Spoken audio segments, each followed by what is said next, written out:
बहुत दूर एक रामपुर नाम का गांव था, जहां पर बहुत खुशहाली थी। लेकिन एक दिन। अरे भाई सुखी राम, क्या तुमने उस घटना के बारे में सुना है? कौन सी घटना के बारे में भाई? पहेलियां ना बुझाओ, साफ साफ बताओ ना जरा, क्या बात है? अरे भाई, वही घटना जिसके बारे में हर कोई बात कर रहा है, जिसमें सब गांव वालों को अजीब सी आवाजें रात को सुनाई देती है। कुछ लोग कहते हैं इस गांव पर भूतों का साया है, और कुछ कहते हैं यह एक मामूली सी घटना है जो हर रात घटती है। यार, कुछ तो यह भी कह रहे कि वो जानवरों की आवाज है। क्यों ना आज रात हम जागकर इसका पता करें।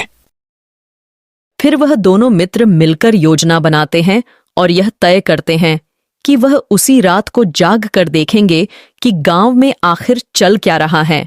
और उसी रात उन दोनों दोस्तों ने देखा कि उसी रात वहां से उनके सामने एक एक भूत करके भूतों की टोली निकल कर जा रही है। वह दोनों मित्र अचंभे में रह गए और बोले, भाई, ये क्या था जो अभी हमने देखा? पर जो भी हो, हमें इसका पता लगाना होगा। चलो इनका पीछा करते हैं और देखते हैं आखिर ये बला क्या है।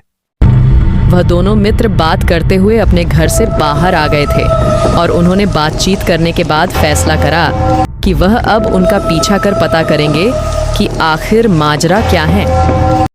जैसे जैसे वह भूतों की टोली आगे बढ़ रही थी, वैसे वैसे वो दोनों मित्र भी उनका पीछा करते जा रहे थे और उन्होंने पाया कि वह भूतों की टोली तो पूरे गांव के चक्कर लगाती है।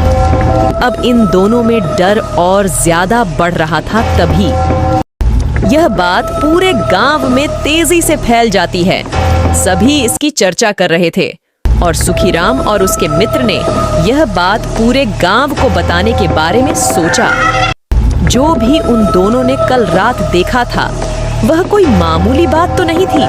सुनो, अरे गांव वालों, सुनो ध्यान से सुनो। कल हम दोनों के साथ एक घटना हुई है। कल हमने कुछ ऐसा देखा जो बिल्कुल भी मामूली नहीं है। जो बिल्कुल भी मामूली नहीं है। सुखीराम और उसके मित्र ने डरते डरते सारी बात गांव वालों को बताई। तभी सारे गांव वाले हक्के बक्के रह गए और सबने मिलकर कुछ सुझाव निकालने के लिए कहा। तभी सबके सुझाव की सहमति से एक तांत्रिक को बुलाने की योजना बनाई गई। और फिर क्या था, तांत्रिक भी आ गया। और फिर क्या था, जैसे ही गांव वालों ने तांत्रिक को सारी घटना बताई, तभी तांत्रिक ने सारी योजना बनाई और बताया कैसे उन भूतों की टोली को गांव से मुक्ति दिलाई जाए। फिर सब कुछ मिलाकर तांत्रिक ने रात का समय चुना और भूतों की टोली का इंतजार होने लगा।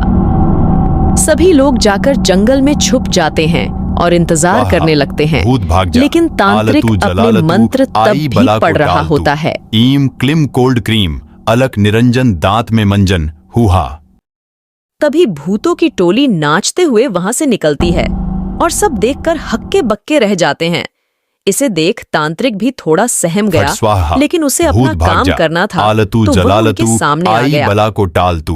ए तांत्रिक, तेरा दिमाग तो ठीक है ना? तुझे पता है तू किससे बात कर रहा है? चल निकल, जान प्यारी है तो, वरना बेमौत मारा जाएगा। समझ रहा है ना?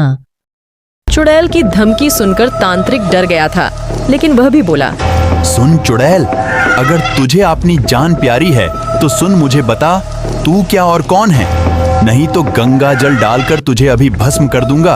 अब तू सोच और समझ। तब चुड़ैल तांत्रिक को सारी बात बताने के बारे में सोचती है और फिर चुड़ैल अपने जीवन के बारे में बताती है कि कैसे वह चुड़ैल बनी और कैसे उसे मुक्ति मिल सकती है। फिर चुड़ैल अपनी आप बीती बताती हैं और कहती है कि कैसे वह अपने पति और उसकी बहन के साथ जा रही थी और उसे गाड़ी ने ठोक दिया।